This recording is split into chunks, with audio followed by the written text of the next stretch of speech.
Dr. Adnan, if I could turn to you for a moment. How do you, as Dubai Islamic Bank, use Singapore? What is it to you? Is it principally the investor base for your own issues?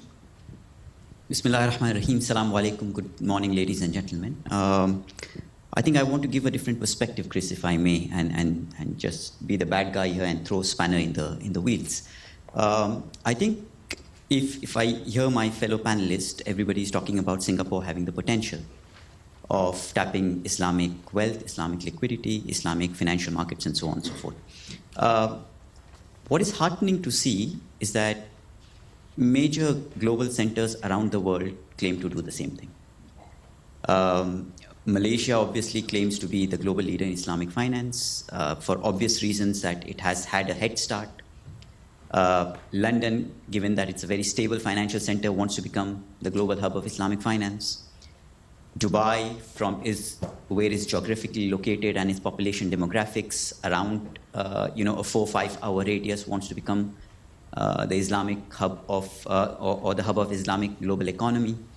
Southeast Asia, Indonesia now has set up the KNKS, which is the Islamic Finance Committee, and wants to become the global hub of at least Southeast Asia.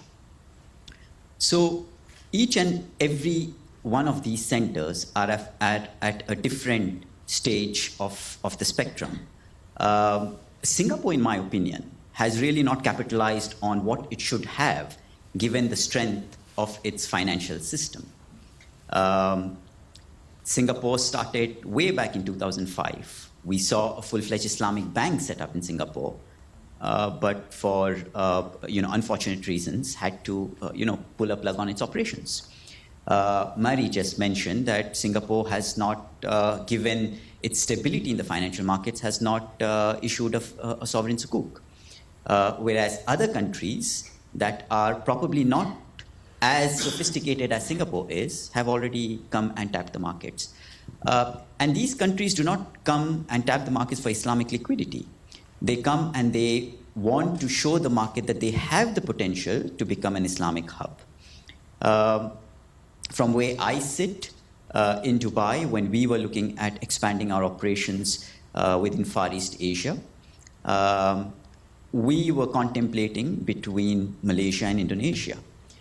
And to be honest, Singapore was not on that list, not because it does not have a stable financial system, but I think the intention back then for Singapore, when you do any business venture, you need to have intention and you need to have ability. I think Singapore has a lot of ability. It has the required infrastructure, legally, financially, regulatory regime is very strong. Not so much critical mass, but that's not important because if you become a financial hub, your objective is to attract investments from all over.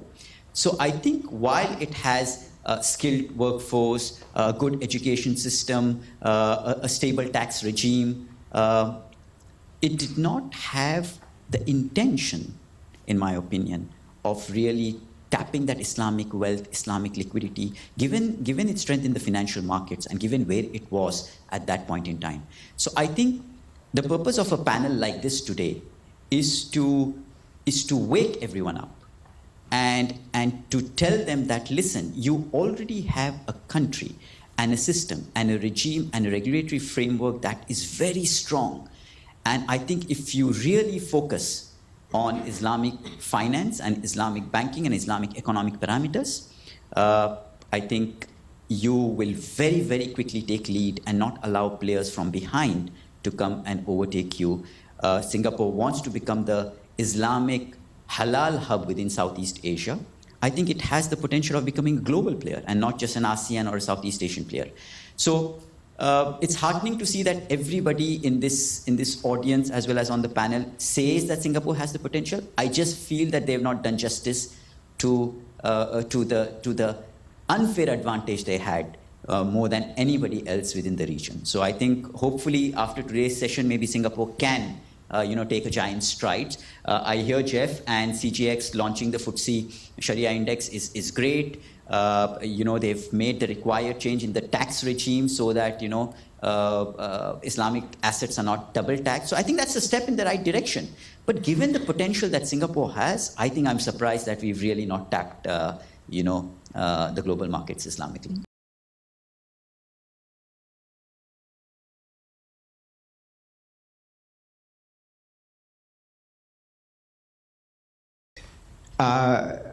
We don't, in Singapore, have a freestanding, fully fledged Islamic bank. We had one, the Islamic Bank of Asia, backed by DBS.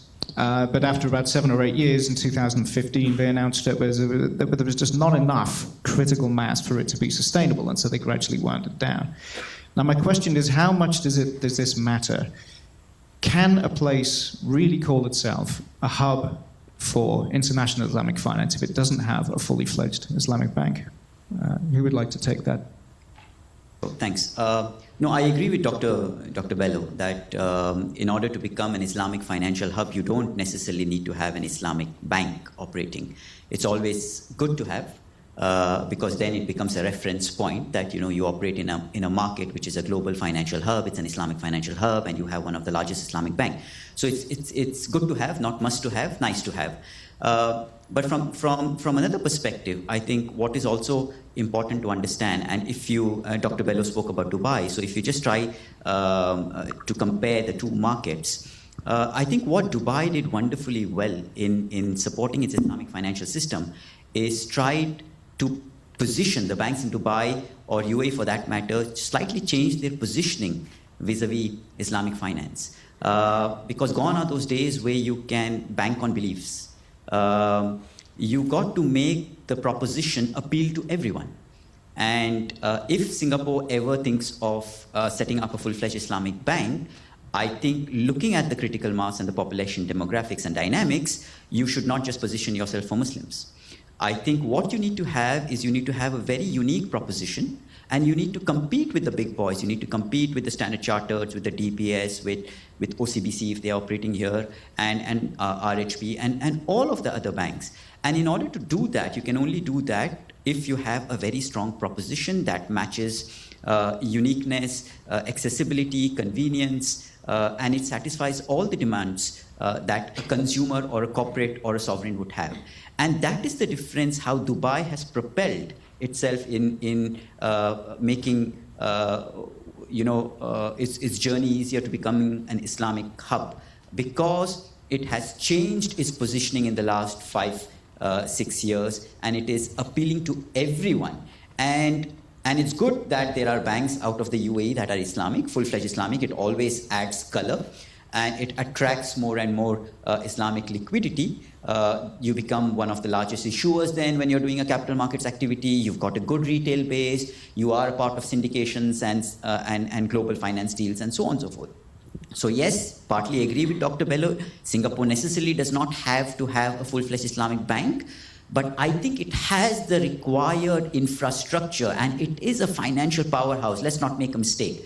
It ticks a lot of boxes when it comes to manufacturing, trade, education, aviation, right? So it has the constituencies of a very vibrant economy.